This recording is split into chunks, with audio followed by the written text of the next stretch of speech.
চিত্তং সরোজস্থাং সুখাসিনাং কৃপাময়ীং প্রসন্নবদনাং দেবীং দ্বিভুজাং স্থিরলোচনাম আলুলায়িতকেশার্ধ বক্ষস্থল বিমণ্ডিতাম শ্বেতবস্ত্রার্বিতার্ধাঙ্গাং হেমালঙ্কারভূষিতাম সকরণ্যস্তহস্তাং চ জ্ঞানভক্তিপ্রদায়িনীং শুভ্রাং জ্যোতির্ময়ীং জীবপাপসন্তাপহারিণীং রামকৃষ্ণগতপ্রাণাং তন্নাম শ্রবণপ্রিয়াং তদ্ভাবরঞ্জিতাকারাং জগন্মাতৃস্বরূপিণীং। মহাশক্তি স্বরূপিণী দেবী শারদার যে জীবন চিন্তন বা জীবন পরিক্রমার যে বাংময়ী রূপ আমরা একটি একটি করে আলোচনা করছিলাম। গত দিন বা গত যে ক্লাসটি হয়েছে সেখানে ক্ষমারূপিণী দেবী শারদার আলোচনা করতে গিয়ে তার তপস্যা এবং তপস্যা মানে যে সংযম, যে সংযত জীবন তাকে তার ক্ষমা রূপটাকে একটি অপূর্ব মনীষায় উন্নীত করেছে, সেটা ধীরে ধীরে দেখছিলাম যে সেই তপস্যার নানান রূপ, সেখানে ত্যাগ, তিতিক্ষা, সৎ কথা, সৎ চিন্তা, সৎ কাজ এবং ক্ষমা করার মূল রহস্য আমরা দেখেছিলাম যে মানুষ নিজের মনটি আগে দোষী করে তারপর পরের দোষ দেখে। সেই জন্য পরের দোষ দেখলে কি হয় না, নিজেরাই দোষী হয়ে যায়, এটা নিজেদেরই ক্ষতি হয়। এইটা ছেলেবেলা থেকে সেই জন্য মা শারদা কারো দোষ দেখতে পারতেন না এবং মানুষের দোষ দেখা, মানুষের কি দোষ দেখতে পাচ্ছে ওটা শিখিনি। ক্ষমা রূপা তপস্যা, ক্ষমার রূপ তপস্যা, এটাই জগতের প্রতি তার অন্তিম বাণী ছিল। আমরা জেনেছি যে তিনিও সমগ্র জগৎকে সেই একই বাণীতে, একই আদর্শে, যাতে আমরা দোষ দেখে এই জগৎটাকে নরক না করি, সেই নরক না করার আগে অপূর্ব আহ্বান জানিয়েছিলেন। যখনই দোষ দর্শন হয় তখনই জগতের মধ্যে অসততা খুঁজতে হয়, আর অসততা খুঁজলে কি হয়, সেই জগৎটা হয়ে যায় আস্তে আস্তে নরক কেন্দ্র। আমরা আজকে হারে বুঝছি যে শিশুকাল থেকে মাই দোষ দর্শন না করার যে অপূর্ব গুণটি নিজের জীবনে এবং চরিত্রে তিনি প্রবিষ্ট করিয়েছিলেন, সেই দোষ দর্শন না করে করেই তিনি আস্তে আস্তে পৌঁছে গিয়েছিলেন। আমরা জানি যে তিনি পৌঁছে গিয়েছিলেন শ্রীরাম নারীর বৈশিষ্ট্যের যে সতী নারীর যে বৈশিষ্ট্য, সেখানে নীরব আত্মবিলুপ্তি তাকে এক অন্য পর্যায়ে পৌঁছে দিয়েছিল। শুধু তাই নয়, আমরা দেখেছিলাম যে শ্রীরামকৃষ্ণের যে সাধনা কালে ঠাকুর শ্রীরামকৃষ্ণ ঈশ্বরময়, জগৎকে ভুলেছেন, দেহকে ভুলেছেন, নিজেকে ভুলেছেন। শ্রীরামকৃষ্ণের সাধনা ছিল স্পষ্ট, প্রচলিত, অর্থেই কঠিন, দুঃসর। কিন্তু শারদার, মা শারদার ক্ষেত্রে আমরা কি দেখেছিলাম মনে আছে আমাদের পুত্রকে? কি দেখেছিলাম না, ভিন্ন ছবি। জগৎজননী কিন্তু জগৎকে বলেননি, জগতের মধ্যেই তিনি তার সাধনা করেছিলেন খুব নিখুঁতভাবে। সারা দিন জাগতিক কর্তব্য সম্পাদন করেছিলেন, তিনি সর্বদা কর্মব্যস্ত ছিলেন। এই নিরলস নিরাসক্ত কর্তব্য সম্পাদনের আড়ালে তার কী ছিল না, নিরন্তর ঈশ্বর অভিমুখী একটি অপূর্ব মন ছিল, যা আমরা কল্পনাও করতে পারি না। এবং এই অতুলনীয় তপস্যা, এটা ছিল স্বভাবসিদ্ধ অবগুণ্ঠনে আবৃত। এটা আমরা দেখেছিলাম যে ঠাকুর শ্রীরামকৃষ্ণ তার এই অপূর্ব সঙ্গিনীটিকে কিভাবে তৈরি করেছিলেন এবং শ্রীরামকৃষ্ণের এই সঙ্গিনীটি সেই জন্য একটি অপূর্ব আমাদেরকে বাণী বলবো, যে বাণী বচন তার জীবনের রূপায়িত করেছিলেন। সেই বাণীটি কী ছিল? শস্যের সমান গুণ নাই, সন্তোষের সমান ধন নাই।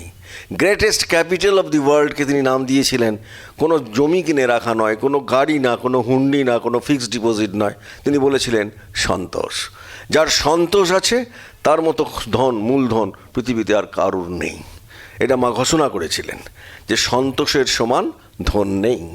আজকের দিনে আমরা নিজেই বুঝতে পারছি যে মা সারদা কি অপূর্বভাবে তার কথাগুলি আমাদের মধ্যে দিয়েছিলেন, এবং দিয়ে শুধু তাই নয়, পরবর্তীকালে আমরা দেখেছিলাম, যে আপনাদের মনে আছে কিনা জানি না, যে ঠাকুর শ্রীরামকৃষ্ণ যে মাকে তিনি, সেটা আমি লাস্ট আলোচনা করেছিলাম সেদিন, যে ঠাকুর শ্রীরামকৃষ্ণ মাকে নিরাভরণা করেছিলেন তিনি তার বিবাহের 2-4 দিন পরেই। এ কথাটা আমরা সবাই জানি। তার গহনাগুলোকে ঘুমোবার সময় ধীরে ধীরে খুলে নিয়ে মাকে ত্যাগ সম্রাট, তিনি ত্যাগ সম্রাজ্ঞীর ত্যাগের মন্ত্রে দীক্ষিত করবে বলে তাকে নিরাভরণা করেছিলেন।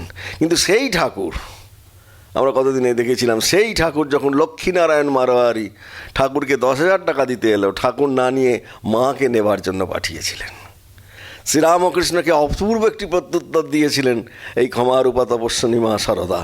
কী প্রত্যুত্তর? ওই 10,000 টাকা ফিরিয়ে দিয়ে সেদিনের সেটির প্রত্যুত্তর, যে তুমি তো আমাকে ত্যাগ শিখিয়েছ, যেখানে আমাকে তুমি ত্যাগ শিখিয়েছ সেখানে আমি ওই 10,000 টাকা নিলে সে তো তোমারই সেবায় লাগাবো, সুতরাং এ টাকা তো আমি গ্রহণ করতে পারি না। কি অপূর্ব ভাবনাটা আমরা দেখেছি যে ঠাকুর শ্রীরামকৃষ্ণ সেই জন্য শিক্ষক শ্রীরামকৃষ্ণের পরীক্ষায় তিনি অনায়াসে উত্তীর্ণ হয়েছিলেন।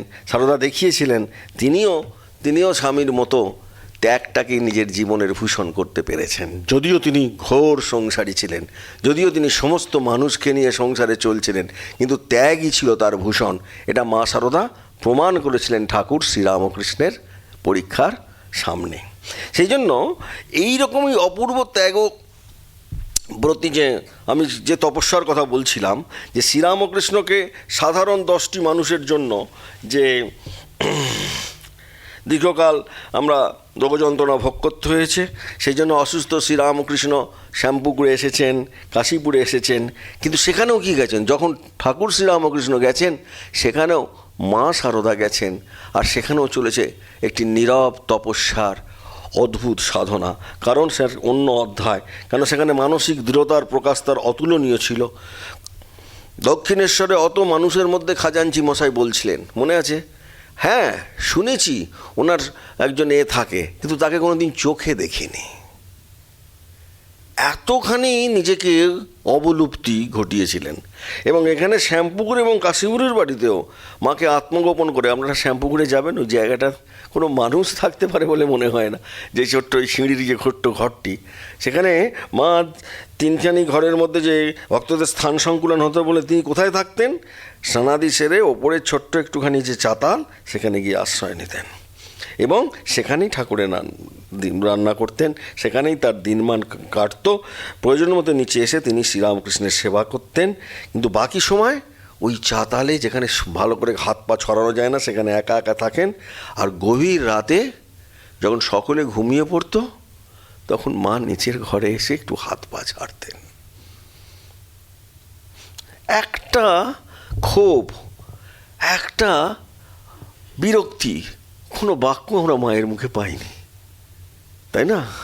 কোনো ক্ষোভ বাক্য, কোনো বিরক্তি বাক্য মায়ের মুখ দিয়ে কোনো দিন উৎসারিত হয়নি। এত যন্ত্রণা সহ্য করেছেন, আমরা মায়ের কথায় কত কী পেয়েছি, কিন্তু তিনি কোনোদিন কোনো ক্ষোভ বাক্য উচ্চারণ করেনি। কারণ শ্রীরামকৃষ্ণের সেবা তিনি অতন্দ্র অনরসভাবে করছেন, এবং তিনি নিজের দক্ষিণেশ্বরের তপস্যা জীবন থেকে এইটা আরও কঠোর। কারণ নহবতখানার ঘরটা ক্ষুদ্র হলেও তার নির্দিষ্ট একটা বাসস্থান ছিল, যেটা শ্যামপুকুরে নেই। প্রতিদিন যারা শ্যামপুকুরে শ্রীরামকৃষ্ণের কাছে যাতায়াত করেন, তারা মা আছেন তার উপস্থিতির কথা জানতেও পারলেন না। এইভাবে শ্যামপুকুরে তিনি কত মাস ছিলেন? 2.5 মাস। ভাবতে পারেন, সারাদিন ওই ছোট্ট চাতালের মধ্যে চুপ করে বসে আছেন, রাত্রিবেলা একটু এসে হাত পা ছুটছে। ক্ষমারূপা তপস্বিনী, একটি ক্ষোভ বাক্য তার মুখ দিয়ে উৎসারিত হয়নি, একটি বাক্য আমরা কোথাও পাই না। সেখানে দেখেছি যে শ্রীরামকৃষ্ণের অসুখ যখন বেড়েই চলেছে, সারদার সেবারূপ তপস্যা যখন অব্যাহত, কোনো চিন্তা, কোনো ক্ষোভ তাকে বিচলিত করতে পারেনি।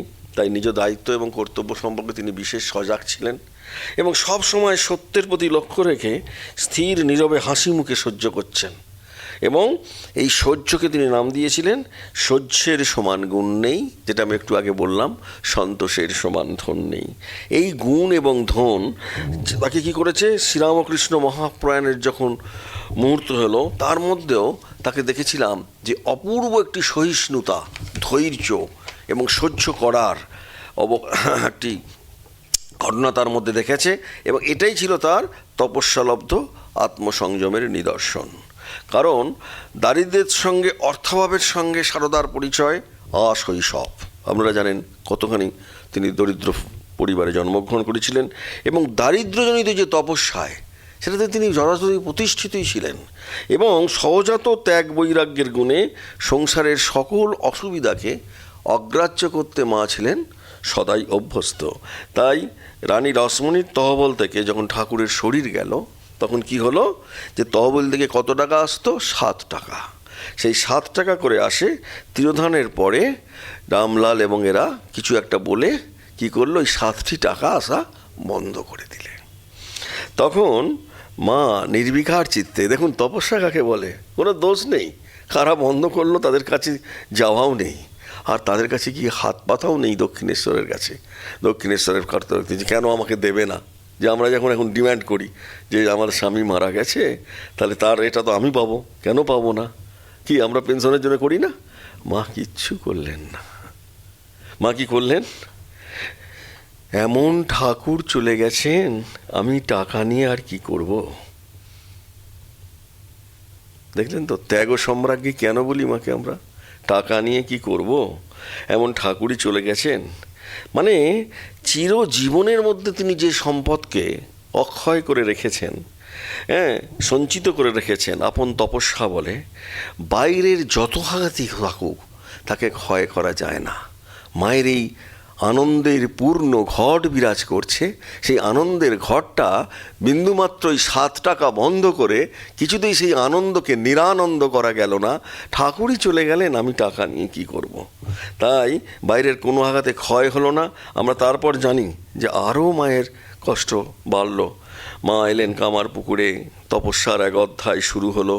সারদার সামনে তখন কি আসছে, অনাহার, বাস্তব সত্য, নেই কিচ্ছু নেই মায়ের। তারপরে আছে কি, নিঃসঙ্গতা।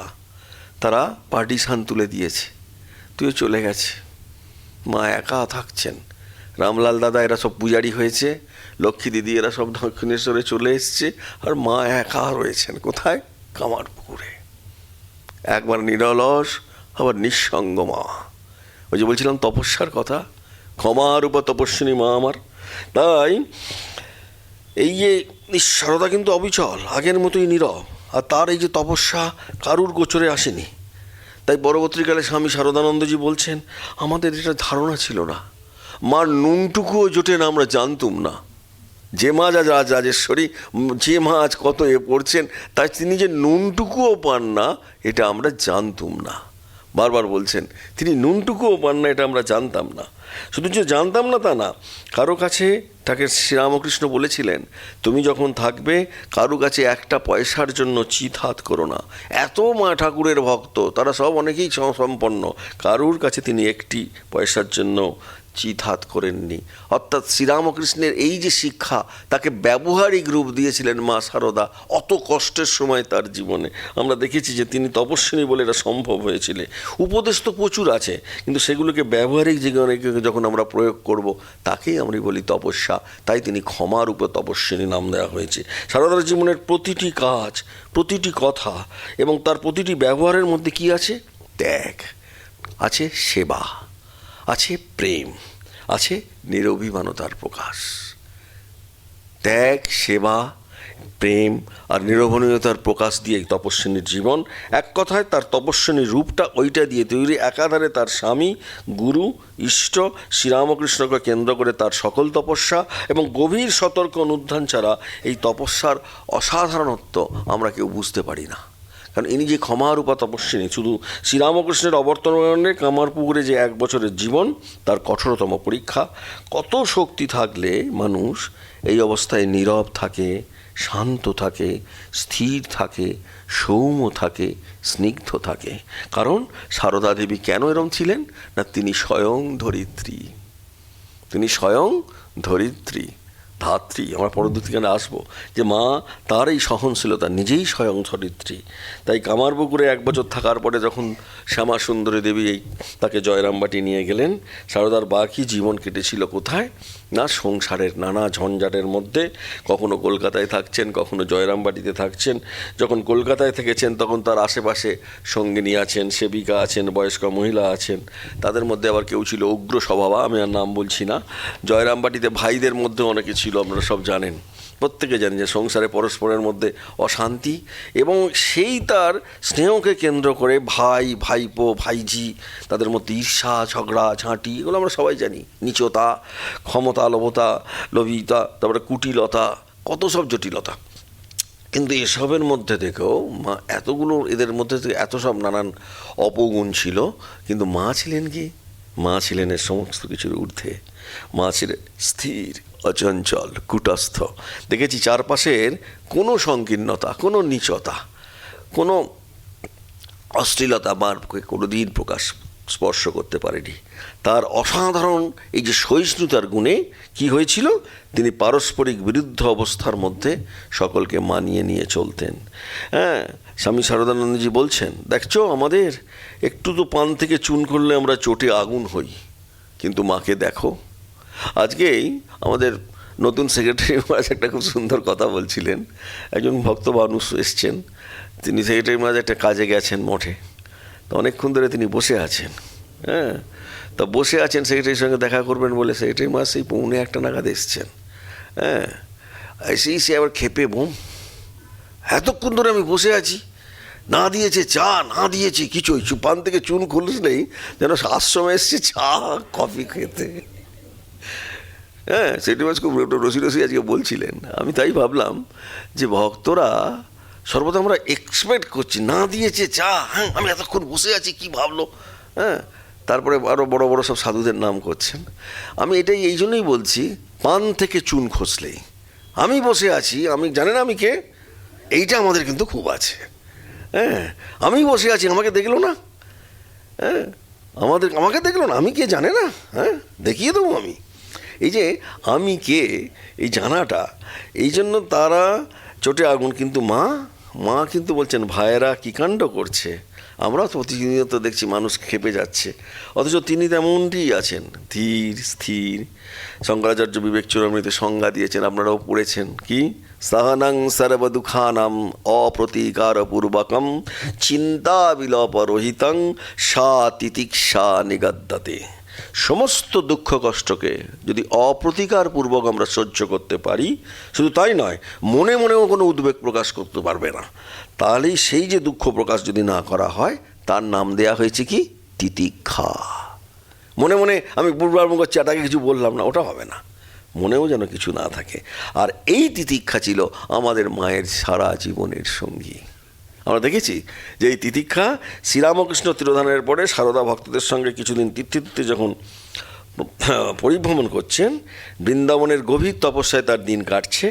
হ্যাঁ, তিনি তখন কীরম ছিলেন? মা বলছেন নিজের ভাষাতেই, খুব সুন্দর কথা, ঠাকুরের দেহ রাখার পর বৃন্দাবনে গিয়েছিলাম, তা আমি সব হেঁটে হেঁটেই দর্শন করতাম। আমরা টাঙা নিই, তাই না, একটা গাড়ি নিই না, বৃন্দাবনে গিয়ে মা কী করেছেন, হেঁটে হেঁটে পুরো বৃন্দাবন ঘুরেছেন। আমরা কি করি, এটি টাঙা নিই নয়, হেঁটে হেঁটে কী করি। আহা, যোগেনও আমরা বৃন্দাবনে কি আনন্দে কত জপ করতাম। যোগেন মানে এখানে হচ্ছে যোগিন মা। চোখে মুখে মাছি বসে ঘা করে দিত। আমরা এরকম জপ করিনি? চোখে মুখে মাছি বসে ঘা হয়েছে কারুর এখানে? না, আমার তো হয়নি, কিন্তু মায়ের ঘা করে দিত, কোনো হুঁশ থাকতো না। তাহলে মায়ের কতখানি সমাধি হতো, মা কত ডিপ যেতে পারতেন। মাকে আমরা সংসারী বলছি, কিন্তু মা নিজে বলছেন চোখে মুখে ঘা করে দিত। আমি রাধারমণের কাছে প্রার্থনা করেছিলাম, আপনারা রাধারমণ মন্দির অতি অবশ্যই যাবেন। কেন? রাধারমণ স্বয়ং প্রকট হয়েছেন। গোপাল ভট্টের ঘটনা আপনারা জানেন, অনেকে জানেন অনেকে জানেন না, তবু শুনে রাখা দরকার। কেন মা গিয়ে ওখানে ধারু দিতেন, কেন ঠাকুর ওখানে যেতেন, কেন রাধারমণ স্বয়ং প্রকট। কারণ গোপাল ভট্ট যখন ওই নারায়ণ শিলা নিয়েছিলেন, এটা জানা দরকার আমাদের। কেন আমরা রাধারমণের কাছে যাব বৃন্দাবনে গিয়ে? রাধারমণ কেন, বাঁকা বিহারি যাবো না, কেন রাধারমণ যাব? রাধারমণ এই জন্য যাব যে রাধারমণ তিনি বৃন্দাবনে স্বয়ং প্রকট হয়েছেন। ঘটনা ঘটেছে কি না, যখন সবার কাছে ওই রকম বৃন্দাবনে যে স্বর গোস্বামী রয়েছেন, সেই গোস্বামী থেকে আরম্ভ করে যারা যারা নারায়ণ শিলায় কৃষ্ণকে মনে করে যে নারায়ণ শিলা স্বয়ং কৃষ্ণ, সেই নারায়ণ শিলার তারা পুজো করে প্রতিদিন, তেমনি রকম গোপাল ভট্টের একটি নারায়ণ শিলা ছিল এবং সেটাকেই সে ভগবান কৃষ্ণ বলে প্রতিদিন পুজো আচ্ছা করত। এগুলো আর করতো, বহুদিন চলে গেছে। এবার হঠাৎ মথুরার রাজা, না বৃন্দাবনের রাজা, খুব সময় মথুরার রাজা, তিনি ডান্ডা পিটিয়ে বললেন যে আমি যার যার ওই রকম সাধক, যারা এইরকম নানান রকম তাদের কাছে মূর্তি রয়েছে, সেই মূর্তিতে আমি সুন্দর করে তাদের ড্রেস দেবো, জরির ড্রেস, সোনার ড্রেস, মুক্ত দিয়ে সাজিয়ে এইসব দেবো, তারা যেন ওই পোশাক তার ওই মূর্তিতে পরায়। এবার সবার মূর্তি রয়েছে, বাঁকা বিহারী এবং আরও যারা যারা আছে, শ্যামের নানা রকম মূর্তি আছে। গোপাল ভট্ট হাউ হাউ করে কাঁদছেন রাধারমণের এর কাছে, ওই তার যে নারায়ণ শিলা, হ্যাঁ, তার কাছে বারবার কাঁদছেন সেই কৃষ্ণের কাছে যে আমার কি হবে। সে খুব কাঁদছেন, কাঁদতে কাঁদতে কাঁদতে বলছে যে আমার তো, তোমাকে তো আমি পড়াতে পারবো না, আমার তো নারায়ণ শিলা, তাহলে আমি তাকে দেখে ড্রেস পরাবো কী করে। হাউ হাউ করে সারা রাত কেঁদেছেন। সারা রাত কাঁদবার পরে কত অলৌকিক ঘটনা ঘটে, আমরা এর ব্যাখ্যা কী করে দেবো বিজ্ঞান দিয়ে জানি না। দেখা গেল যে সকালবেলাতেও গিয়ে যখন নারায়ণকে তুলতে যাবে, দেখেন নারায়ণ মূর্তি ধারণ করে ওই রাধারমণ হয়ে বসে আছেন। স্বয়ং ওই কোষ্ঠীকল্প, এটা পাথর যেটি নারায়ণ শিলা ছিল, সে নিয়েও সে নিজে স্বয়ং হয়ে আছেন কি না, তোমার আর দুঃখ করার কিছু নেই, তুমি এবার আমাকে পোশাক পরাতে পারবে। আপনারা রাধারমণটাকে দেখবেন, যিনি স্বয়ং প্রকট হয়েছিলেন, যিনি নারায়ণ শিলা থেকে তিনি আস্তে আস্তে কী হয়েছিলেন না, অপূর্ব একটি ধরেছিলেন। সেই রকম রাধারমণ নয়, সেই জন্য মা বলছেন যে আমি রাধারমণের কাছে, এই রাধারমণ কি তিনি স্বয়ং প্রকট হয়েছেন, মানে তিনি প্রার্থনা শোনেন। আমাদের তো অনেক স্বভাব আছে, কিছুতেই পাল্টাতে পারি না, মুদ্রা দোষ, সংস্কার সহজ যায় না। তাই মা খুব সুন্দর বলছেন, আমি রাধারমণের কাছে প্রার্থনা করেছিলাম, ঠাকুর আমার দোষ দৃষ্টি ঘুচিয়ে দাও, আমি যেন কখনো কারো দোষ না দেখি। হ্যাঁ, এই যে ক্ষমা করার প্রধান উপাদান কি, দোষ দৃষ্টি ঘুচিয়ে দাও। ক্ষমার উপা তপস্বিনী, আমরা কেন ক্ষমা করতে পারি না, দোষ দৃষ্টি আছে বলে। আমাদের ক্ষমা আসে না কেন, আমাদের মধ্যে প্রথমেই দোষ দৃষ্টি থাকে। তাই তিনি বলছেন, এইভাবে নানা তীর্থ ঘুরে তিনি শ্রীরামকৃষ্ণের চুল গঙ্গা যমুনার সঙ্গমে বিসর্জন দিয়ে কলকাতার বাড়িতে গভীর তপস্যায় ডুবে যান। কলকাতার ঘুষুরির বাড়িতে, বেলুড়ে নীলাম্বর বাবুর বাড়িতে তার মাঝে মাঝেই সমাধি হতো। এই সময় তিনি বলছেন, লাল জ্যোতি, নীল জ্যোতি, এইসব জ্যোতিতে মন লীন হতো, আর দু একদিন থাকলে দেহ থাকতো না। কোথায় চলে গেছি, সেখানে সকলে আমায় কত আদর করছে, আমাকে যেন খুব সুন্দর রূপ হয়েছে, ঠাকুর রয়েছেন সেখানে, তার পাশে আমায় আদর করে বসালে সে যে কী আনন্দ বলতে পারি না। মা বলছেন যে সে যে কী আনন্দ, একটু হুঁশ হতে দেখি যে শরীরটা পড়ে রয়েছে, মায়ের শরীরটা পড়ে রয়েছে, তখন ভাবছি যে কি করে এই বিশ্রী শরীরটার মধ্যে ঢুকবো। ওটাতে আবার ঢুকতে মোটেই ইচ্ছা হচ্ছিল না, অনেক পরে ওটাতে ঢুকলুম, তবে আমার দেহে হুঁশ এলো। তাহলে দেখা যাচ্ছে সাধারণ ব্রত উপাসনা সারদা করেছেন কেন, এই ক্ষমারূপা তপস্বিনী করেছেন কেন, লোকশিক্ষার জন্য। এবং শ্রীরামকৃষ্ণের শেষ অসুখের সময় আমরা জানি, তার নিরাময় কামনায় তারকেশ্বরে শিব মন্দিরে হত্যা দিতে গিয়েছিলেন, দুদিন নিরম উপবাস করেছিলেন, মন্দিরের চাতালে পড়েছিলেন, মানে যে দণ্ডি কাটার চেষ্টা করছিলেন। পরের রাতে তার মনে একটা অদ্ভুত ভাবের জন্ম হয়, এ জগতে কে কার স্বামী, এ সংসারে কে কার, কার জন্য আমি এখানে প্রাণ হত্যা করতে বসেছি।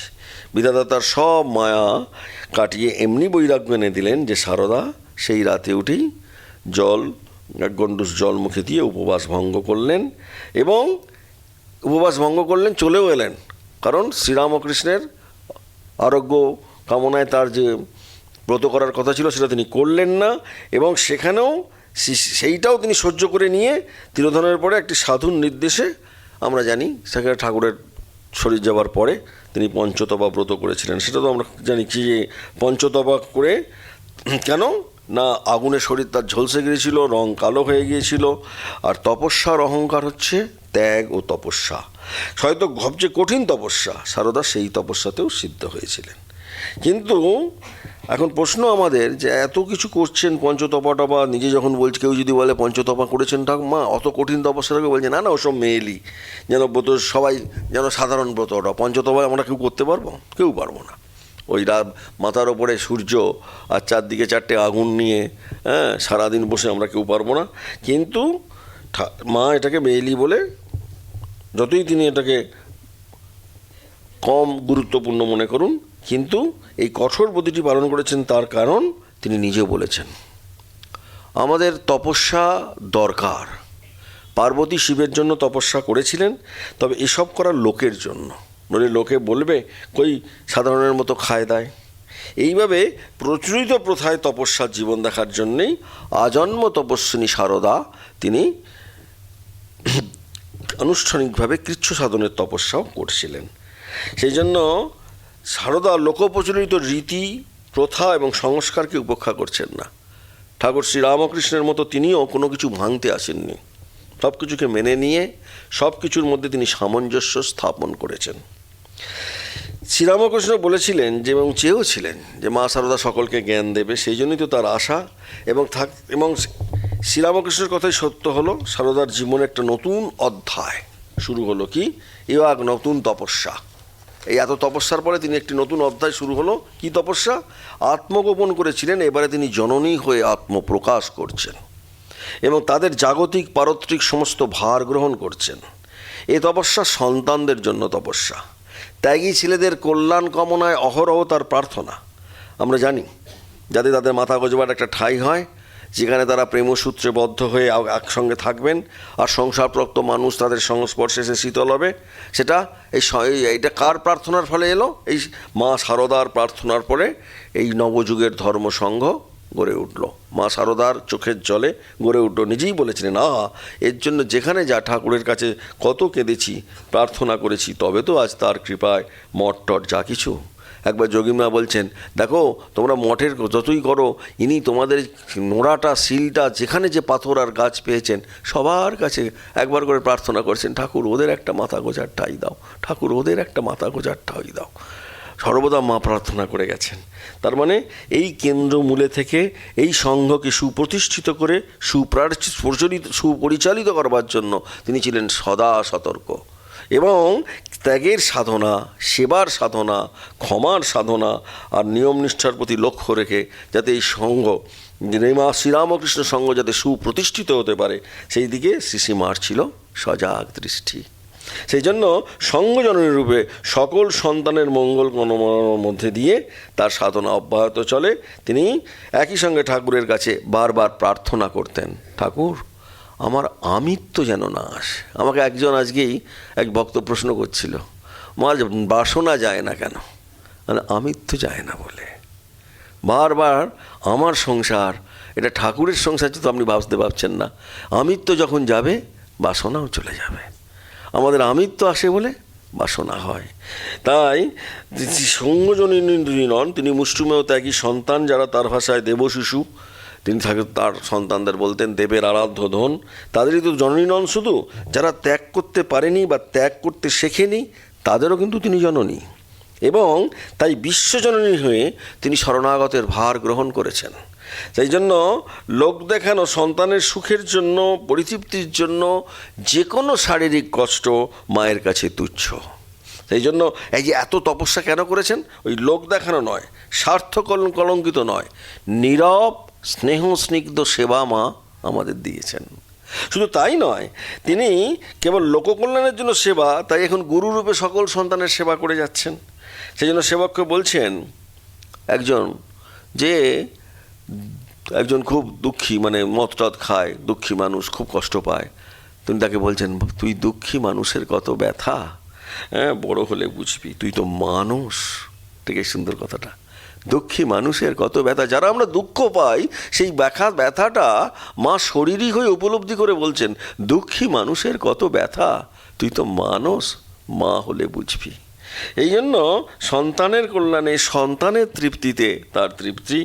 জাতি, ধর্ম, পাপী, পুণ্যবান নির্বিশেষে মানুষকে তিনি সেনাঞ্চলে আশ্রয় দিচ্ছেন। কে বলেছে তুমি হীনজাত, তুমি আমার ছেলে, তুমি ঘরে এসে বসো, হ্যাঁ, এই কথা তিনি বলছেন।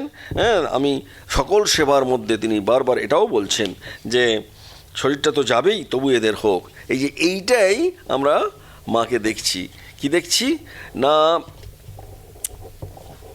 মা প্রতি মুহূর্তে এই যে তিনি আমাদের এই যে সংযমটা, শারীরিক সংযম, হ্যাঁ, হিংসা না করা, এই দৈহিক তপস্যা, যেটা সমাজের বেশিরভাগ মানুষ আত্মসংযত যদি হতো, আমরা মাকে যদি দেখছি তাহলে আর পুলিশের দরকার হতো না।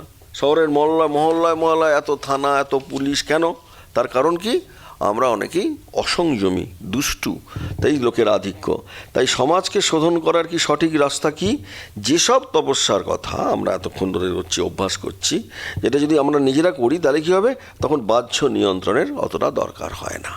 সেই জন্য আমি যদি নিজেকে সংযত থাকি তাহলে আমাকে শাসন করার জন্য আর কাউকেই প্রয়োজন হয় না। সেই জন্য মায়ের কথা, আমরা আধুনিক সমাজে এই সংযমের কথা আমরা প্রায় ভুলতেই বসেছি। সেই জন্য ঠাকুর শ্রীরামকৃষ্ণ মা শারদাকে এই ক্ষমারূপা তপস্বিনীকে আমাদের কাছে পাঠালেন। শুধু পাঠালেন না, সীমার ক্ষমা আমরা দেখেছি যে স্বাভাবিক প্রবাহ, জাত পাত, জাতি, ধর্ম, স্ত্রী পুরুষ সকলের মধ্যে, কিন্তু ভালোভাবে যদি আমি লক্ষ্য করি তাহলে আমরা দেখব দুটি উদ্দেশ্যকে লক্ষ্য করে তার এই ক্ষমা ধারা নির্গত হচ্ছে। কি? দুর্বলের বুকে সাহস সঞ্চার করতে, আর বেদনা বিক্ষুব্ধ হৃদয়ে বজ্রের শক্তির সঞ্চার করতে। আর 2 নম্বর কি? নিপীড়িত অত্যাচারিত মানুষের মনে সুপ্ত ও ম্রিয়মান হৃদয়ে দেবত্বের সম্ভাবনার বীজ রোপণ করতে। আমরা প্রথমেই দেখেছি যে মায়ের বাড়িতে কারা ছিলেন? তুঁতে ডাকাতরা। বাড়ির ঘরামি কারা ছিল? তারা নির্মাণ কার্য বহুদিন ধরে করা ছিল, একথা সর্বজনবিদিত। গ্রামবাসীরা ভয় পেল, আরে ডাকাতগুলোকে মা তাদের বাড়ি কাজ করতে লাগিয়েছে, হ্যাঁ, যদি কিছু করে ফেলে ডাকাতগুলো রাত্রিতে চুরি। কিন্তু তারা সীমার ওই স্নিগ্ধ চরিত্র মাধুর্যে, তার ওই ক্ষমারূপা তপস্বিনী কী বলল? মায়ের কৃপায় ডাকাতগুলোও ভক্ত হয়ে গেল রে। আর তারা চুরি ডাকাতি করছে না ওইদিকে, মায়ের কৃপায় ডাকাতগুলোও ভক্ত হয়ে গেল রে। আর এখানেই শ্রীমা শারদার ক্ষমা সুন্দর যে চরিত্র, এটা বিশাল কৃতিত্ব। তাদের সঙ্গে যথাযথ স্বাভাবিক ব্যবহার, জীবনচর্যা, এই ছিল বিশাল রূপান্তরের মূল চাবিকাঠি। তাই সমাজের চোখে যে অস্পৃশ্য, যে পতিত, যে অন্তজ, তাকেই মানুষের মতো সম্মান দিয়ে জাতপাতের অন্ধ বিচারধর্মী যুগে মা শারদা হলেন সকলের মা, তাই না? আমি মা সকলের মা, আমরা জানি। কেন না, এই জন্য নলিনী করছেন ছুঁড়ে ডাকাতদের পরিবেশন করছেন, মা নিজে পরিবেশনের উদ্যোগ হয়ে তাদের উচ্ছিষ্ট পরিষ্কার করছেন। যখন নলিনী জাত যাওয়ার কথা তুলছেন, আপত্তি করছেন, তখন মা উচ্চারণ করেছেন সেই অমোঘ বাক্য আমরা সবাই জানি। কি বলছেন? একত্ববোধক মহাবাক্য আমাদের মনে আছেন? শরৎ আমার যেমন ছেলে, আমজাদও এমন তেমন ছেলে, জগতে মার কাছে কোনো ভেদাভেদ নেই। এই ক্ষমা কাহিনী আমাদের বারবার শুনতে ইচ্ছা হয়। কেন? কল্পনা করুন, যাকে উদ্দেশ্য করে এই ক্ষমা বচন ঘোষিত হয়েছিল, কি অভূতপূর্ব উন্মাদনা, হ্যাঁ, কি আনন্দের জোয়ার, কি অপূর্ব শক্তি তার হৃদয়ে সঞ্চারিত হয়েছিল সেই দুর্বল, সেই হীন জাতের মানুষটি। এই অপূর্ব সমদর্শন নীতি রূপায়িত হতে দেখে তার দুর্বলতা, তার হীনতাবোধ, তার অপূর্ণতা, তার যে ত্রুটি, তার মধ্যে যে কালিমা, সব নিশ্চয়ই, সম্পূর্ণটা না হলেও নিশ্চয়ই তিরোহিত হয়েছিল। তাই অধম মানবের প্রাণ যখন বিশ্বাসের বন্যায় প্লাবিত হয়, তখন কি হয়? সেও যে জগন্মাতার আপন সন্তান, সেই সময়, সেই বিশেষ মুহূর্তে তার পক্ষে কি করে সম্ভব হয় কোনো কুকার্য করার, তাই না? তাই আমজাদ পরে ছেড়েই দিয়েছিল ডাকাতি, শোনা যায়। আর এখানেই ক্ষমারূপিণীর বিশেষ বৈশিষ্ট্য। আমরা দেখেছি যে স্বাভাবিক যে মন্দ, তাকেও ভালো ব্যবহার, যথার্থ সম্মানদানে আরও মানসিকভাবে উন্নত করা যায়। তাই এই মন্দকে ভালো রূপ করার রূপান্তর কাজে তিনি পাপকে কোনো পাত্তা দেননি, তিনি পাপীকে ঘৃণা করেননি, কেন সমগ্র জগৎ জুড়ে তার মায়ের সন্তান ছিল। আর আমরা দেখেছি পাপী বা দুষ্ট তো জগৎ ছাড়া নয়। তাই এই ক্ষমা শরীরী প্রতিনিধিরা তাই বলে ওঠেন, এই ক্ষমা শরীরী প্রতিমা কি বলেন? দোষ তো মানুষের লেগেই আছে, কি করে তাকে ভালো করতে হয় কজন জানে। আমরা তেলোভেলোর মাঠে সাগর সাঁতরাকে দেখেছিলাম, ভীম সর্দারকে দেখেছিলাম। এরা নিজেরা নিজেদের পেশা ভুলে মায়ের সেই জহুরির এরপর মুক্তের স্পর্শে কি হয়েছিল, তারা সেই পরশ পাথরের স্পর্শে তারা নিজেদের ভুলেছিল পেশা, এবং মায়ের কাছে যারাই এসছে তারাই এই অসৎকর্ম ভুলে গিয়েছিল। কেউ জানে না মা, কেউ জানে না। দুষ্ট লোক ভালো করার কোনো কৌশল আমরা কেউ জানি না। একমাত্র তোমার স্পর্শয়, তোমার স্পর্শ হাতারেই, তোমার সান্নিধ্যেই একমাত্র অসম্ভব সম্ভব হয়। যারা সমাজের অস্পৃশ্য, যারা অন্তজ, যারা চুরি ডাকাতি নানান দোষে দুষ্ট, যারা সর্বথা পরিত্যজ্য, তারাই তোমার স্নেহধারায়, তোমার যথার্থ ব্যবহারে, তোমার সমদৃষ্টি সম্পন্ন আচরণে তারা যথার্থ সম্মানে হয়ে দাঁড়ায় কোষ্ঠী পাথরে যাচাই করা খাঁটি সোনা, তাই না? তাই জন্য তুতে ডাকাত কলা আনলে তার সংকোচ শঙ্কাকে প্লাবিত করে মা বলে ওঠেন। সে তো সংকোচে ভাবছে যে আমি ডাকাত, মা কি আমার কলাটা নেবে? খুব নেব বাবা, দাও, ঠাকুরের জন্য এনেছো, নেব বই কি। তার এই সাদর সম্মান আবাহন ডাকাত হয় নিঃশঙ্ক। সে কি হয়, সে কুপথের কু থেকে ত্যাগ করে তাকে সুকে গ্রহণ করার জন্য উদ্গ্রীব হয়ে ওঠে। সংশোধনের এই নবীন মার্গদর্শন সীমার এক অতুলনীয় অবদান। মহাশক্তি স্বরূপিণী অন্তর্যামিনী মা শারদা তার প্রতিটি সন্তানের নারী রক্ষত্ব চেনেন, জানেন কার কীরকম স্বভাব। জনৈক স্ত্রীভক্ত যখন চোর ডাকাত বলে ঠাকুরের কাছে তার দেয়া দ্রব্য নিবেদন করতে নিষেধ করল, ক্ষমা স্নিগ্ধ সুন্দর মাতৃমূর্তি গম্ভীর তিরস্কারে কেবল একটি বাক্যই উচ্চারণ করেছিলেন। কি বলেছিলেন মনে আছে? কে ভালো কে মন্দ আমি জানি। মা কোনো কথা শোনেননি। যে মন্দ, যে পতিত, যে অত্যন্ত গৃহীত কাজ করেছে, সে অনুতপ্ত যদি হয়ে মায়ের কাছে একবার আসে তাহলে তার 7 খুন মাপ। কেবল অনুতাপ অনলে পুড়ে খাঁটি হওয়াই শ্রীমার ক্ষমাসুধা বিচ্ছুরণের প্রধান সত্র। অনুতাপ অনলে পুড়ে খাঁটি হওয়াই শ্রীমার ক্ষমাসুধা বিচ্ছুরণের প্রধান শর্ত। এটা আমাদের মনে রাখতে হবে। একটা যুবতী গৃহীত কাজ করেছে, মার শরণাপন্ন হলে মা তাকে আশ্রয় দিয়েছেন। আচ্ছা, মা তাকে বলছেন, আচ্ছা যা করেছো তা আর করো না। তিনি এইভাবে ভবিষ্যতে আর সেই অন্যায় না করার শপথ গ্রহণ করিয়ে তাকে তার স্নেহ সাম্রাজ্যের অন্তর্ভুক্ত করে নিলেন, এবং ওই যুবতী পাপ রাশি নিজে গ্রহণ করার জন্য তিনি তাকে দীক্ষাও দিলেন। তাহলে ভালোকে ভালো অনেকেই করতে পারে, কিন্তু যে পতিত, যে মন্দ, যে পাপী, তাকে মা পাপমুক্ত করার জন্য আন্তরিক প্রচেষ্টা পৃথিবীতে কে কবে দেখেছে? সন্তানের কল্যাণে মায়ের অনেক আত্মত্যাগের কথা গেছে, কিন্তু পৃথিবীতে মায়ের সন্তান ক্ষমার হৃদয়মথিত ঘটনা আমরা আগে কোনো দিন শুনিনি। জনৈক যুবক, তিনি খুব অন্যায় একটি আচরণ করেছিলেন। ঠাকুরের অন্তরঙ্গ ভক্ত শ্রীমাকে অনুরোধ করেছিলেন যে তাকে যেন মায়ের কাছে আসতে না দেয়া হয়। তাতেই মা শ্রীমুখ দিয়ে নিশ্চিত হয়েছিল একটি অভয় বচন, সর্বজীবের রক্ষারূপ অভয় বচন। আপনারা অনেকে জানেন কি বচন? আমার ছেলে যদি ধুলো কাদা মাখে, আমাকেই তো ধুলো ঝেড়ে নিতে হবে। পৃথিবীতে আমরা আগে কোনো ভগবানকে দেখিনি যে ধুলো কাদা মাখলে ধুলো ঝেড়ে নেবেন। আমরা সকলেই মায়ের ছেলে, ধুলো কাদা মাখলে মাই তো ঝাড়বেন। কিন্তু সেই পরিষ্করণের সময়, সেই ধুলো কাদা ঝাড়ার সময়, যখন মা আমাদের ধুলো কাদা ঝাড়ছেন, তখন যখন আমাদের কষ্ট হচ্ছে, তখন কিন্তু মন খারাপ করলে চলবে না। তাই তিনি বলছেন, একটু ধুলো কাদা ঝাড়া হলেই মা কোলে তুলে নেবেন। অনেক ক্ষমারূপিণী আমরা মায়ের থেকে সৃষ্টি হয়েছি আমরা, সুতরাং আমার এখানকার কাজ ছিলই আমরা মায়ের কাছে ফিরে যাব। এই ক্ষমা বিকিরণের উৎসের সন্ধান করতে গেলে তার অতুলনীয় অমানবীয় সহনশীলতার কথা প্রথমেই উল্লেখ করতে হবে। কারণ সহ্যের চেতন প্রতিমাতেই আমরা আগেই বলেছি, এই সীমার সহন ক্ষমতা যে কোনো মানবী দেহধারী ব্যক্তিকে অতিক্রম করে এক দৈবী ব্যক্তিত্বের সীমার মধ্যে প্রবেশ করে। কত লোক নানা প্রকার পাপ কর্ম অপকর্মের বোঝা নিয়ে মায়ের চরণ স্পর্শ করে থাকে। শরীরে প্রচণ্ড জ্বালা অনুভব করলেও মা নীরবে সেগুলো সহ্য করতেন। এই নীরবে ভীষণ জ্বালা সহন কেউ কেউ টের পেত না, কিন্তু কখনো কখনো দেখা যেত। মা তো কাউকে বলতেন না। মা বারান্দায় সবাই যখন প্রণাম করে চলে গেল, একের পর এক জল ঢেলে যাচ্ছেন, বালতির পর বালতি পায়েতে। জিজ্ঞাসা করায় কেউ জিজ্ঞেস করলো যে মা এতক্ষণ তখন থেকে আপনি পায়ে এত জল ঢালছেন কেন? হ্যাঁ, বলছে বাবা, তুমি কাউকে পায়ে মাথা দিয়ে প্রণাম করতে দিও না। যত পাপ করে এসে আমাকে আমার মাথায় যখন স্পর্শ করে আমার পা চলে যায়, তাই পা ধুয়ে ফেলতে হয়। এই আমার ব্যাধি হয়েছে, তোমরা সবাইকে বলবে দূর থেকে প্রণাম করতে।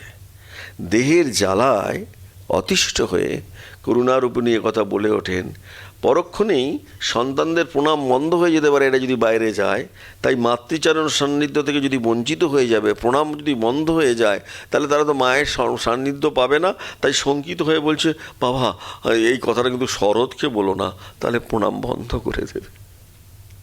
মা সঙ্গে সঙ্গে কষ্ট হচ্ছে, ঘন্টার পর ঘন্টা জল ঢেলে যাচ্ছেন পায়েতে, কিন্তু বলে যাচ্ছেন মা, কি বলছেন, যে শরৎকে বলো না। অর্থাৎ হাজার দৈহিক কষ্ট হলেও সন্তানদের বেজার মুখ, বিষণ্ণ বদন, হতাশ মূর্তি মা হয়ে তিনি সহ্য করতে পারবেন না। তাই প্রণাম যাতে বন্ধ না হয় শরৎকে না জানানোর আর্জি করছেন। অর্থাৎ ক্ষমা বিকিরণের প্রথম উৎস যদি হয় সহনশীলতা, আর দ্বিতীয় উৎস কি, সন্তান মঙ্গল আকাঙ্ক্ষা। একটা হচ্ছে মায়ের সহ্যগুণ, আর দ্বিতীয় হচ্ছে সন্তান মঙ্গল আকাঙ্ক্ষা। এই জন্য আমরা দেখেছি এই দুইটি বিষয় অবলম্বন করে সীমার ক্ষমা নির্জনের বহির্গমন। করুণারূপিণীর করুণা গঙ্গার স্পৃশ্য অস্পৃশ্য নীচ অন্তজ ভেদাভেদ মানে না, কিন্তু লোকাচারের বন্ধন তিনি ভাঙতে আসেননি। এই ক্ষমারূপিণী শ্রেয় সম্রাজ্ঞীকেও কখনো কখনো অপরাধিনীর কাঠগড়ায় দাঁড়াতে হয়, দিতে হয় কৈফিয়ত, মনে দাগ কাটে যাবার ঘটনা। দুপুরবেলা সাপুরেরা যাচ্ছে জয়রামবাটির রাস্তা দিয়ে, ডুক ডুক ডুক ডুক ডুক ডুক বাজিয়ে চলছে সাপুরেদের। সারদার বালিকার, তিনি তো বালিকা ওইখানে, মা তো মেয়ে, খুব শখ হলো যে সাপের খেলা দেখবেন। ডাকা হলো সাপুরেদের, খুব আনন্দে সাপুরেরা খেলা দেখতে শুরু করলা। সাপের মাঝে মাঝে বালিকা সারদাকে মাথা নুয়ে অভিবাদন করছে, সাপেদের যেমন শেখানো হচ্ছে, সাপগুলো মাকে এরকম অভিবাদন করছে। বেশ ভিড় জমে গেল। খেলা সাঙ্গ হলে মা সাপুরেদের দলপতিকে 2 টাকা দিলেন, নতুন কাপড় দিলেন, সবাইকে পেট ভরে মুড়ি গুড় খাইয়ে দিলেন। বিদায় গ্রহণকালে তারা মায়ের ভুলুণ্ঠিত হয়ে প্রণাম করলে মাও তাদের মাথায় হাত দিয়ে প্রাণ ভরে ওদের দিকে তাকিয়ে আশীর্বাদ করলেন। কিন্তু ঘটনা এখানেই শেষ নয়, কারণ মায়ের সব ভাজরা কী সব বলে না, ভাইয়ের বউ ভাজটা সব ছুটে এসছে, এসে অন্দরমহল থেকে এবারে ভীম্বভৎসনা, হ্যাঁ ঠাকুরজি করছো কি, ওদের আবার ছোঁয়া, হ্যাঁ বামুনের মেয়ে হয়ে সাপুরে অন্তজ জাতি তুমি ছিঁয়েছ, অস্পৃশ্যকে, ভীষণ গহিত আচরণ। মা তো ওটা করার পরেই একদম জড়সড় হয়ে গেছেন। হ্যাঁ মা ভাবছি খুব তো অন্যায় হয়ে গেছে, এটা তো জয়রামবাটি, ওদিকে ছুটে এসছে একদম বামনি, ওই ভাজগুলো ওরা হচ্ছে বামনি, একদম মায়েরা যেভাবে বলে, করলে কি তুমি, সব নষ্ট করে দিলে, যেন একদম তুলকে আম হয়ে গেছে। মা কি করবেন, হ্যাঁ অপরাধিনী ভয়ে জড়সড়, কি করি বলো, পায়ে হাত দিয়ে প্রণাম করলে আমি কি করে বারণ করি। মা বলছেন প্রণাম যখন করলে তা আমি মাথায় হাত দিয়ে আশীর্বাদ করবো নি, এ তোমাদের কেমন তোর কথা। মা, হ্যাঁ ব্রহ্মাণ্ডপালিকা মাকে প্রণাম করলে মা কি আশীর্বাদ না করে থাকতে পারেন?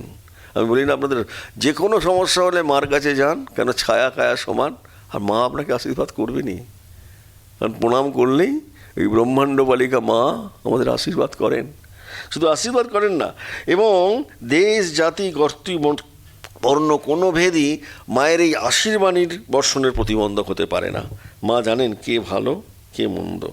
হ্যাঁ ক্ষমারূপ করুণাধারা নিঃসরণের ঘটনায় মাতৃজনের বজ্রের বল আমরা সঞ্চার হয়েছিল কিনা জানি না, কিন্তু আমরা আর একটা ছোট্ট ঘটনা জানি, যেটা আপনারা হয়তো জানেন, পড়েছেন, অপূর্ব অপূর্ব সব ঘটনা, যে ক্ষমারূপ কীভাবে দিচ্ছে। দিন রুক্ষ কেশ গেহ কিছু মানুষ উদ্বোধন, আর এই উদ্বোধন নয়, তখন ওই ছোট্ট উদ্বোধন ছিল। আপনারা এখন যে উদ্বোধন দেখছেন ওসব উদ্বোধন কিছু ছিল না, ছোট্ট ওই লম্বা উদ্বোধন ছিল। সৎ মাঝের ঘর, এদিকে অমল মাঝের ঘর দিয়ে লম্বাটা, এইদিকে কাঠের সিঁড়িটাও ছিল না।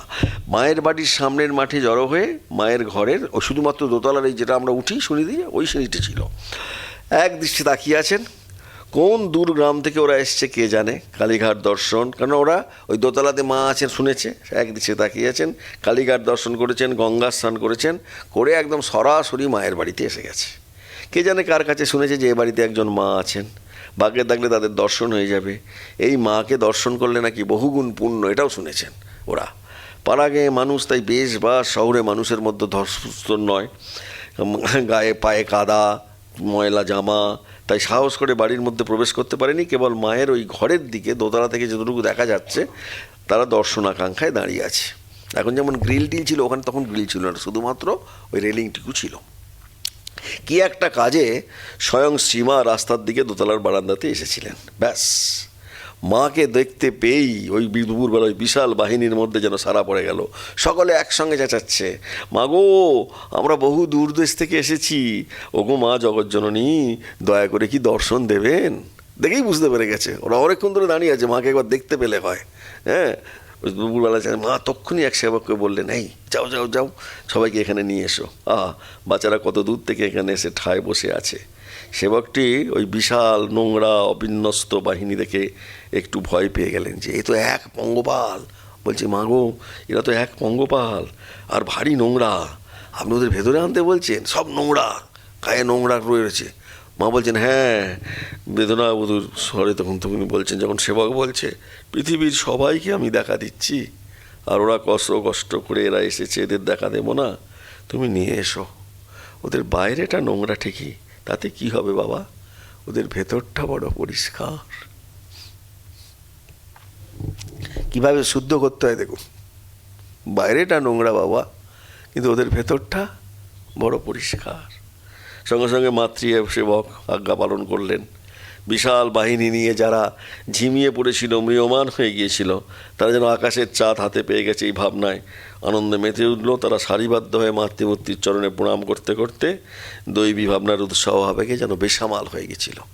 আমরা দেখছি, মায়ের নিকট যাবার অনুমতি পেয়ে পল্লীবাসীদের মনের আনন্দ আর ধরে না। তাদের শান্ত ধূলিমণির মুখগুলি আনন্দে উজ্জ্বল হয়ে উঠেছে। কি শ্রদ্ধা, কি ভক্তি, যেন হৃদয়ের দরজা খুলে তিনি উজাড় করে দিলেন মাতৃচরণ। রামকৃষ্ণ বসুর জননী, মানে ওই বলরাম বসুর পালিত পুত্র, সেদিন প্রচুর পান্তুয়া আর সিঙ্গাড়া পাঠিয়েছিলেন। দেখুন, মা তো ঠাকুরকে নিবেদন করে সেই সন্তানদের মধ্যে বিলিয়ে দিলেন। মায়ের স্নেহধারার এই যে করুণার স্পর্শ পেয়ে তিনি মর্মে মর্মে অনুভব করলেন যে তারা, যিনি দিন দুঃখীর মা, ইনি করুণাময়ী জননী, সার্থক হলো তাদের তীর্থযাত্রা। এইরকম এমন মর্মস্পর্শী বিবরণ পৃথিবীর ইতিহাসে সত্যি বিরল। দিন দুঃখী মানুষকে দুঃখ এবং বেদনার দৈবী সম্পদ প্রাপ্তির আনন্দে পূর্ণ করাতে ক্ষমারূপিণী মা সারদা অনন্যত্ব স্বতঃসিদ্ধ। সমস্ত দিন দুঃখী যারাই, তাদেরই যেন মা আরও কাছের করে নেন। তাই পতিত উদ্ধরণী ক্ষমা জাহ্নবী করুণার পুণ্য সলীলা ছিলেন মা সারদা। কারণ এই পুতধারা, এই ক্ষমা সুধা ধারণ করে কত মানুষ যে জীবনের হারানোর দিশা খুঁজে পেয়েছে, সেটার ইয়ত্তা নেই।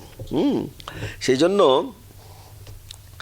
বাগবাজারের বাড়িতে ঘরের দরজায় অশ্রুসজল নয়নে এক সম্ভ্রান্তকরের বিপদগামিনী কুলবধূ সংকুচিতা এবং কুণ্ঠিতা হয়ে তার আপন পাপের প্রায়শ্চিত্ত করতে এসে বলছেন, মা, আমার উপায় কি হবে? আমি আপনার কাছে এই পবিত্র মন্দিরে প্রবেশ করার যোগ্য নই। কিছু গহিত আচরণ করেছেন চারিত্রিকভাবে।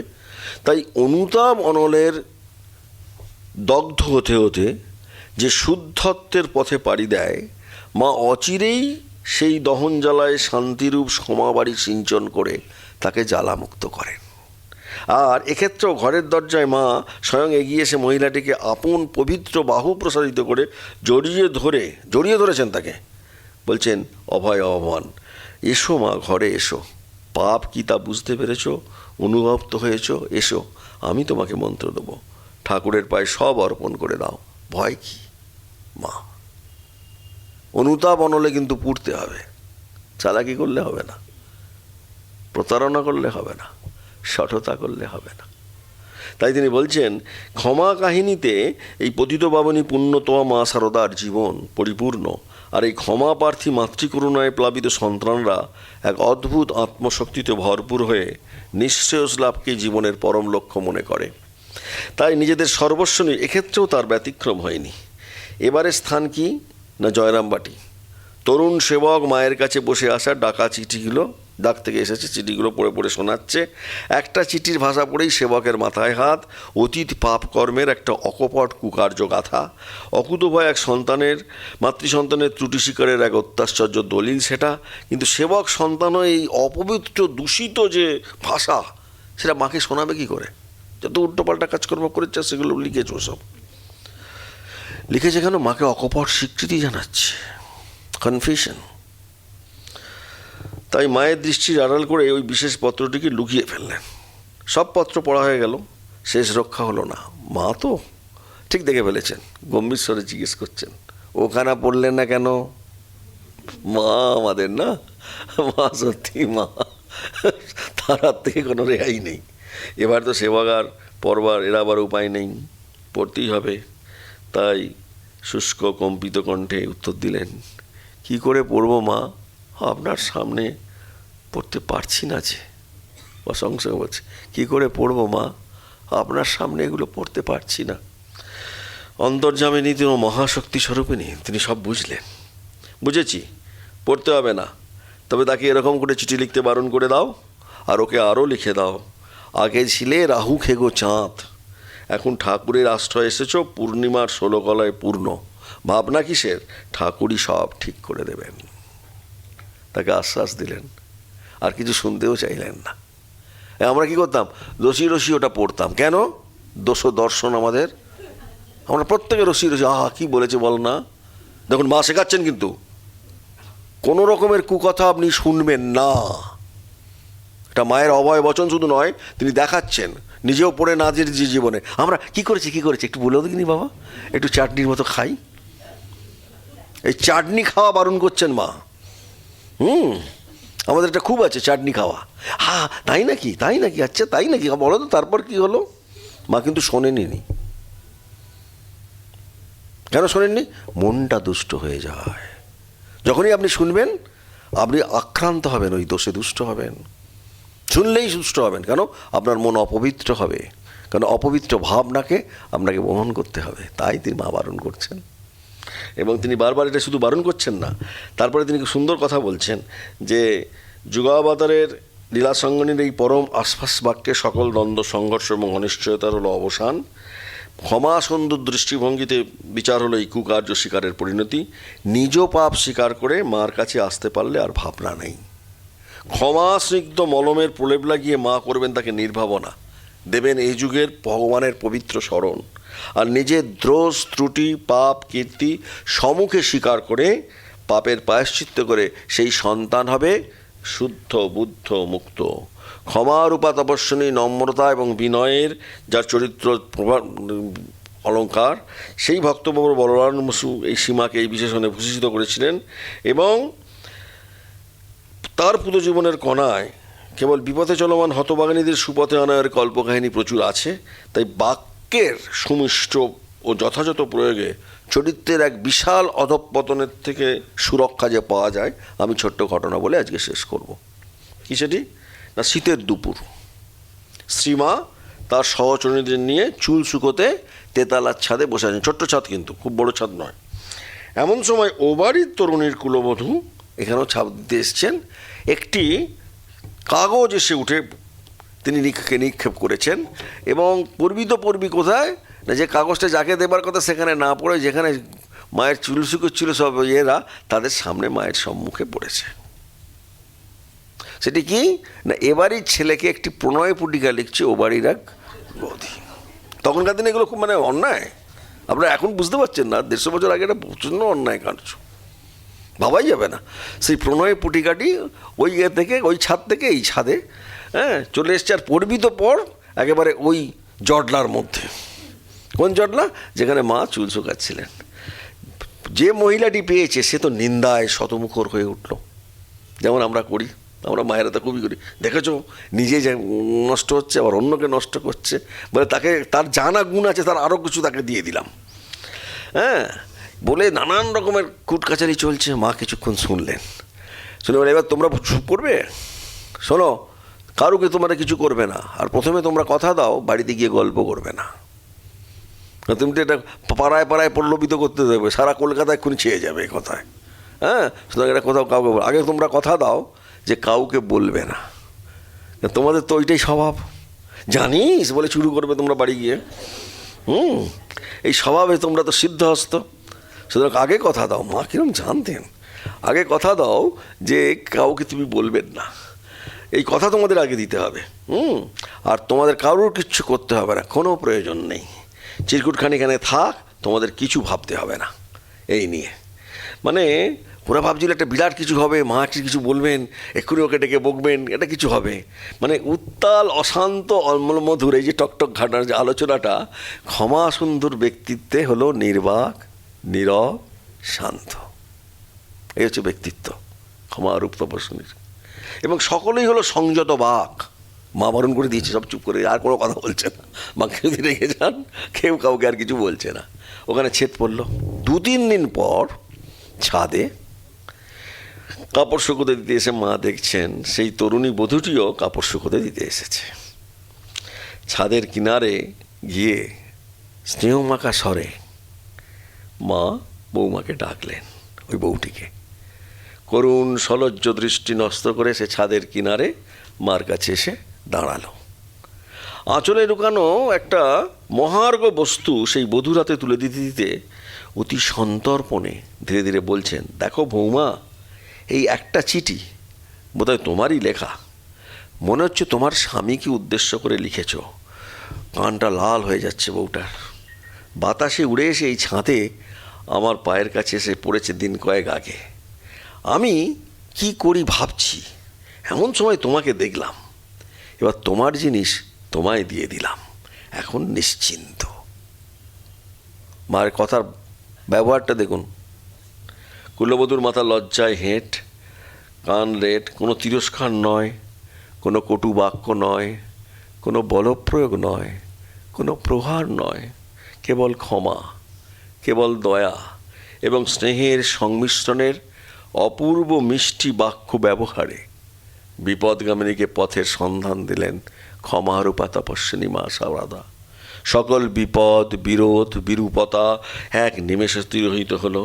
সমস্ত ময়লা, কামনা, বাসনা তথা ধুলোকাদা মায়ের এই ক্ষমা মিশ্রিত দয়ার মাধ্যমে পরিষ্কার তথা সাফ করাই উদ্দেশ্য। সকল দুশ্চিন্তা, দুর্ভাবনা এবং বিমর্ষতার তরঙ্গ মা শারদা নিজের মধ্যে নিয়ে এক নতুন পথের সন্ধান দিলেন। সর্বাপেক্ষা বড় বিষয় হলো বাক্যের ক্ষমা নির্ঝর ব্যবহার। শাস্ত্রে আছে, সত্যং বদ মা বদ সত্যম অপ্রিয়ম। সত্য বলো, কিন্তু অপ্রিয় সত্য বাক্য বলো না। কিন্তু ক্ষমারূপা তপস্বিনী তিনি যেন আরও এক কাঠি ওপরে, তাই তিনি অপ্রিয় সত্য বাক্যকেই প্রকাশ করেছেন। কিভাবে? প্রিয় এবং মঙ্গলকারী হয়েই দেখা দিয়েছে। যার উদ্দেশ্য বর্ষিত হয়েছে বাক্য আর কারুকে মনোকষ্ট না দিয়ে যদি তার ভুলটিকে শোধরানো যায়, এর থেকে বড় তপস্যা আর কী হতে পারে। পরিণামে কল্যাণকর এই অপূর্ব ঘটনাটি গীতার এই অদ্ভুত শিক্ষাপ্রদ এই শ্লোকটিকেই আমাদের স্মরণ করায়। অনুদ্বেগং করং বাক্যং সত্যং প্রিয়ং হিতং চ যৎ সাধ্যায় ভবসনং চৈব বাংময়ং তপ উচ্চতে। এটাও তপস্যা, অসামান্য দৃষ্টিদোষ রাহিত্য। এই ক্ষমারূপ তপস্যার এমন শোভন নান্দনিক ব্যবহারিক প্রয়োগ, নিরাসক্তি এবং অভিমান শূন্যতার এই সহজাত অদোষদর্শিতা, এটা কোনো সাধারণ মানুষের পক্ষে সম্ভব কিনা জানি না। তবে এই জগতে কেউ তার কাছে মন্দ নয়, কেউ তার কাছে দুষ্ট নয়, কেউ তার কাছে ত্যায্য নয়। হ্যাঁ, সেই জন্য মানুষ নিজের মনটি আগে দোষী করে তবে পরের দোষ দেখে। দোষ দেখলে কি হয়? নিজেরই ক্ষতি। আর এইটি ছেলেবেলা থেকে স্বভাব হয়েছে, আমি কারোর দোষ দেখতে পারতুম না। আমার জন্য যে এতটুকু করে তাই দিয়ে আমি তাকে মনে রাখতে চেষ্টা করি, সেইটা আবার মানুষের দোষ দেখা। মানুষের কি দোষ দেখতে আছে? ওটি শিখিনি। ক্ষমারূপ তপস্যা। মা শারদা এই ক্ষমা শব্দটিকে ব্যবহার করেছিলেন, আখ্যা দিয়েছিলেন তপস্যা রূপে। আর এই অসাধারণ ক্ষমাগুণের কথা মনে বলরামবাবু তাকে দিয়েছিলেন নাম ক্ষমারূপা তপস্বিনী। তাই দেবতারা যখন অসুর নিধনে আদ্যাশক্তির আরাধনা করেছিলেন, সেই ক্ষমারূপে মহাশক্তিকে তিনি সম্বোধন করেছিলেন। মনে আছে? চণ্ডীতে আছে, ইয়া দেবী সর্বভূতেষু স্খান্তি রূপেণ সংস্থিতা নমস্তস্যৈ নমস্তস্যৈ নমস্তস্যৈ নমো নমঃ। তাই নম্রতার প্রতিমূর্তি বলরামবাবুর কণ্ঠে কণ্ঠ মিলিয়ে আমরা এই ক্ষমারূপা তপস্বিনীর বিশাল ব্যাপ্তির গুণের জন্য প্রার্থনা জানাই। আমাদেরও অদোষদর্শী হতে দাও, যাতে সবাইকে ক্ষমা করতে পারু। জয় তু মা শারদা। জননীং শারদাং দেবীং রামকৃষ্ণাং জগদ্গুরুম পাদপদ্মে তয়ো শ্রিত্বা প্রণমামি মুহুর্মুহুঃ।